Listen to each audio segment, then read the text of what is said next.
ఆపలేని స్థితి. ఎలా ఏడ్చాడో ఒకసారి చూడండి వాక్యాన్ని మీరు. యోబు గ్రంథం 10వ అధ్యాయం 1వ వచనం. యోబు గ్రంథము 10వ అధ్యాయము 1వ వచనం.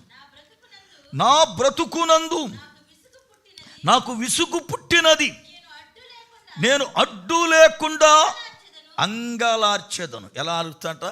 నేను అడ్డు లేకుండా నేను అంగలార్చెదను.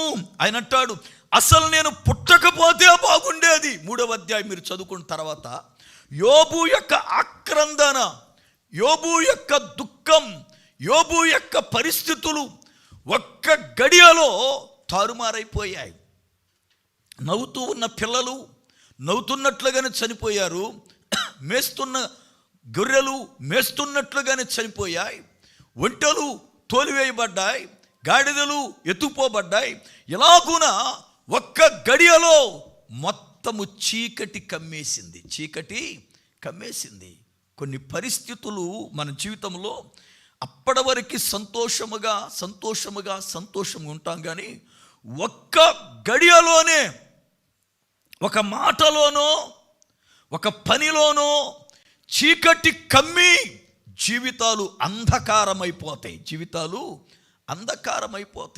ఇలా జరుగుద్ది అని ఊహించనటువంటి పరిణామాలు ఎదుర్కొంటూ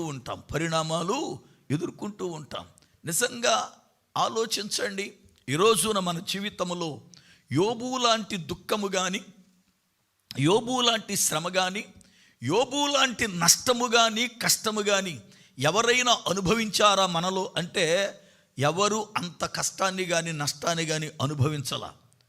అయితే యోబు దుఃఖాక్రాంతుడై ఉన్నా నోరు తెరిచి, నాకే ఎందుకు చేసావు ఇలాగా, నాకే ఎందుకు ఇలాగ జరుగుతుంది, నేనే ఎందుకు ఇలాగైపోయాను, దేవుడు నాకే ఎందుకు ఇలా చేస్తాడు అని ఒక్క మాట కూడా దేవుణ్ణి అనలేదట. పైగా భార్య వచ్చి, ఏం దేవుడయ్యా ఇన్ని కష్టాలు పెట్టి పిల్లల్ని తీసుకుపోతే, ఇంత శ్రమ అనుభవిస్తూ ఉంటే దేవుణ్ణి దూషించి చనిపోరాదా అని అంటే, ఆయన ఆమెతో మాట్లాడుతూ మూర్ఖురాలు మాట్లాడినట్లుగా మాట్లాడకూడదు. అంటే అలా మాట్లాడే మనిషి మూర్ఖురాలైన వ్యక్తే మాట్లాడద్దు అలాగా. నీవు ఒక భక్తి కలిగిన వాని భార్యవు, ఒక నీతిమంతుని భార్యవు, నువ్వు అలా మాట్లాడకూడదు.